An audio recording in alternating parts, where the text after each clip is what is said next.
کہ اے خدا شمر پر لعنت ہے۔ مولا یہ شمر کے نام پہ لعنت ہے، اس کے جسم پہ لعنت ہے۔ فرمایا شمر کی فکر پہ لعنت ہے۔ شمر کو شمر بنایا شمر کی فکر نے۔ ان اکرمکم عند اللہ اتقاکم، اگر تمہاری فکر تقوی والی فکر ہے تو تم عظیم بن جاتے ہو، چاہے تم نبی کے بیٹے ہو، نوح کے بیٹے ہو، لیکن اگر تمہاری فکر شیطانی ہے تو خدا کیا کرتا ہے؟ لعنت بھیجتا ہے۔ یہ لعنت عمر سعد پر ہے؟ فرمایا نہیں، یہ لعنت عمر سعد کی فکر پر ہے۔ القابات دیے گئے، کوئی خال المومنین ہے، کوئی پتہ نہیں کیا المومنین ہے۔ جب تم لقب بھی دینے آتے ہو تو سامنے لفظ مومن لاتے ہو، جس سے مومنوں کا خالو بنا رہے ہو، پہلے اسے تو مومن بننے دو۔ ہم کہتے ہیں امام المتقین، علی کس کا امام ہے؟ متقین کا امام ہے۔ تو یہ اسی کو حق ہے جو خود متقی اور کہے کہ علی امام متقین ہے، جو رات میں 1000 رکعت نماز پڑھتے تھے، جن کی شہادت مسجد میں ہوئی، کبھی بھی کسی نے علی کو گناہ کرتے ہوئے نہیں دیکھا۔ فضیلت علی ہے۔ اگر کوئی لقب دیا جا رہا ہے، وہ لقب علی کے وجود میں موجود ہے۔ یہ مجازی القابات تو نہیں ہے کہ آپ کسی کو شیر علی کہیں اور نام کا شیر اور کام کا بزدل ہو، نہیں۔ اگر علی شیر خدا ہے، واقعاً علی شیر خدا ہے۔ اگر حسن کو لقب سخاوت ملتا ہے، واقعاً سخی ہے۔ اگر 5 امام کو باقر العلوم کہا جائے، واقعاً وہ باقر العلوم ہے۔ اگر امام رضا کو رضا کہا جاتا ہے، یہ جتنی اولاد اہل بیت ہیں القاب ملتے تھے، واقعاً وہ صفات ان میں پائی جاتی تھی۔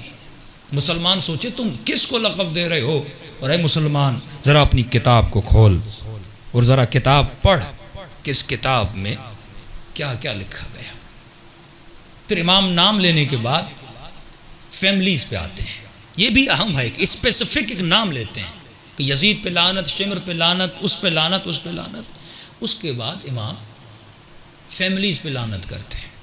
ایک لعنت ہے ابن زیاد پر، شاید مومنین کو پتہ نہ ہو۔ یہ تاریخ کے بڑے عجیب پہلو ہیں کہ یہی شمر ہے جنگ صفین میں علی کے ساتھ ہے، جان باز جنگ صفین ہے، اور یہی شمر جب آتا ہے لشکر یزید میں، قاتل حسین ابن علی بن جاتا ہے۔ یہی تو فکر ہے جو ہم لوگوں کو دینا چاہتے ہیں۔ بھائی انسان کی زندگی، انسان کا کردار کبھی اسٹیبل نہیں رہتا، سوائے معصومین کے جن کے لیے خدا نے آیت نازل کی کہ انما یرید اللہ وَيُذْهِبَ عَنْكُمْ رِجْسَ أَهْلَ الْبَيْتِ، وہ اسٹیبل ہیں کردار کے اعتبار سے، ورنہ ہم کبھی بھی اسٹیبل نہیں رہ سکتے۔ آج میں مومن ہوں، کل پتہ نہیں، آج میں اچھی باتیں کر رہا ہوں، میرا کل کچھ پتہ نہیں۔ انسان کبھی بھی اپنی گارنٹی نہیں دے سکتا میں ہمیشہ مومن رہوں گا۔ یہی شمر ہے جب علی کے ساتھ ہے تو اسٹیبل ہے۔ یہ شمر علی سے دور ہوتا جاتا ہے اور لشکر یزید میں آتا ہے، قاتل حسین ابن علی بن جاتا ہے۔ زبیر کا میں واقعہ کئی سال پہلے آپ کو بتا چکا۔ وہ زبیر جو مولا علی کی پھوپھی کا بیٹا ہے، اور وہی جنگ جمل میں علی کے مقابلے میں کھڑا ہو جاتا ہے۔ یہی اصحاب رسول کے ارد گرد گھوم رہے ہیں، لیکن ایک وقت آتا ہے رسول خدا کے بعد یہی آپس میں لڑ رہے ہیں۔ لڑائی کی بنیاد حق ہونی چاہیے، دنیا نہیں۔ لڑائی کی بنیاد دین ہونا چاہیے، اپنی ذات نہیں، مال نہیں، شہرت نہیں، مقام نہیں، حکومت نہیں۔ مجھے یہ دیکھنا ہے کہ علی جنگ جمل میں گئے حکومت کو بچانے کے لیے یا دین کو بچانے کے لیے۔ مجھے یہ دیکھنا ہے کہ جنگ صفین میں امیر شام اپنے تخت کو بچا رہے تھے یا دین کو بچا رہے تھے۔ جب ان چیزوں پہ مسلمان سوچے، اسے پتا چلے کہ اسٹیبلٹی تو ہے ہی نہیں۔ یہی ابن زیاد ہے، ابن زیاد کہ حکومت مولا علی میں یہ مولا علی کا گورنر تھا، شیعوں کو پتا ہی نہیں۔ زیاد جیسا بندہ گورنر ہے علی بن ابی طالب کا، کہاں پر؟ فارس میں۔ اس وقت کا فارس یعنی ایران پاکستان کا بارڈر اور سارا افغانستان اس میں آتا تھا۔ مولا ظاہر کو دیکھتے تھے۔ اس وقت اگر نیک ہے، معاشرے میں خوش نام ہے، بدنام نہیں ہے، مولا کو عہدہ دیتے تھے اور کوشش کرتے تھے کہ اس کو اپنی طرف مائل کریں۔ اور یہ ملتا ہے کہ مولا زیاد کی تعریف بھی کرتے تھے، یہ بڑا تیز ہے، بڑا ہوشیار ہے، اس کو مینیج کرنا آتا ہے۔ اور یہ بھی مولا علی کا بڑا پکا مولا ہی تھا۔ عجیب ہے کہ فرماتے ہیں کہ جب یہ مولا کے ساتھ تھا اور امام نے اسے گورنر بنایا فارس کا، تو فرماتے ہیں گورنر بنانے کے بعد امیر شام نے اس کو خط لکھا۔ خط لکھنے کے بعد کہا کہ تم علی کے ساتھ ہو، اے زیاد تو میرے لشکر میں آ جا۔ ابن زیاد خط کا جواب دیتا ہے۔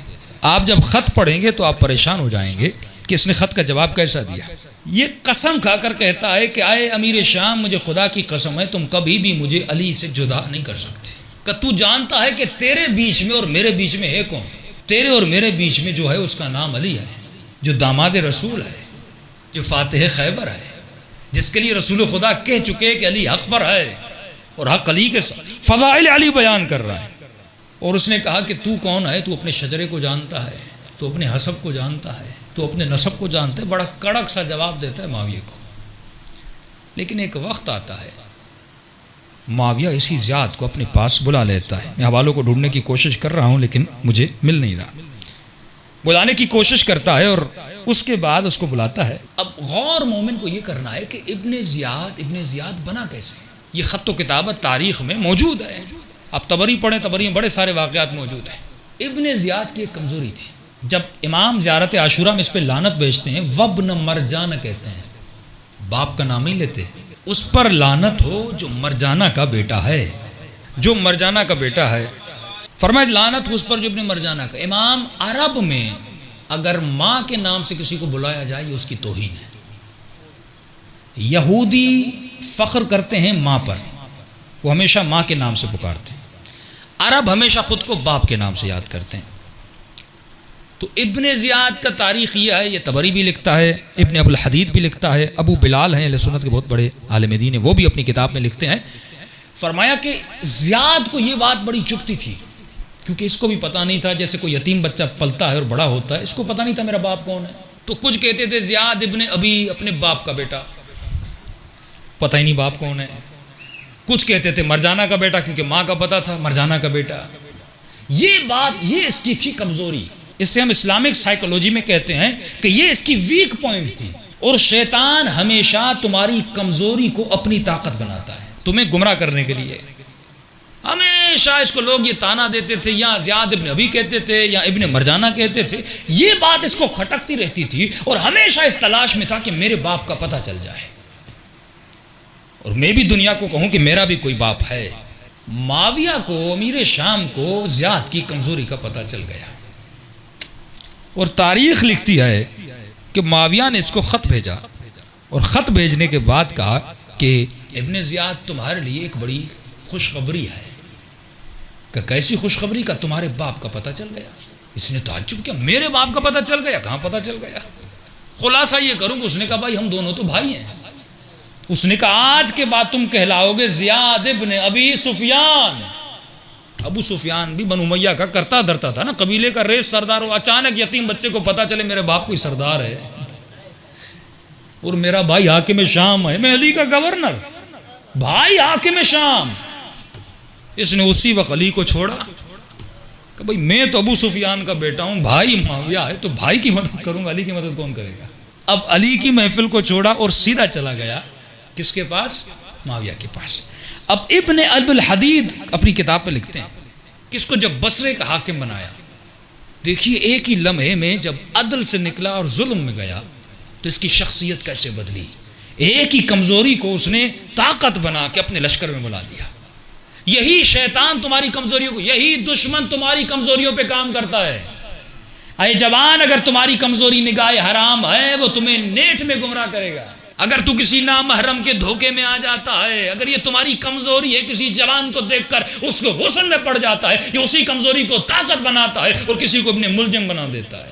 یہ لعنت ہے جو زیارت عاشورہ میں 100 بار لعنت بھیج اس کے کردار پر، جس کردار نے اس کی کمزوری کو کمزور کر دیا، جس کردار نے اسے دشمن حسین بنا دیا.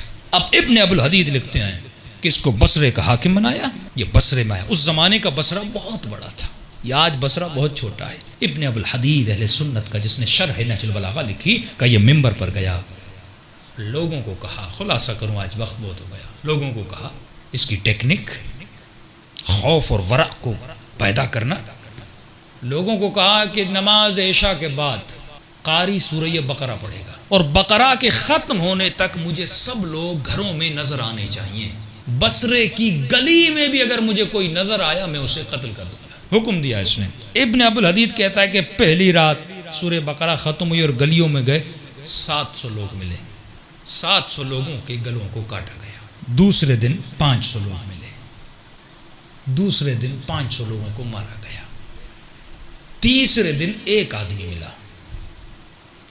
اور وہ آدمی بھی وہ تھا جو بصرے کا نہیں تھا، بیچارہ باہر سے آیا تھا، ایک بدوی عرب تھا، اسے پتا بھی نہیں تھا شہر میں یہ اعلان ہوا ہے. بیچارہ اپنا اونٹ لے کر آیا اور اونٹ کو چرا رہا تھا. سپاہیوں نے پکڑا، ابن زیاد کے پاس لے گئے. اس نے زیاد کو کہا بھائی مجھے تو پتا ہی نہیں تھا، پتا ہوتا میں شہر میں آتا ہی نہیں. زیاد نے کہا نہیں، اگر قانون کو نافذ کرنا ہے تو تجھے مارنا پڑے گا، اور اسے مار دیا.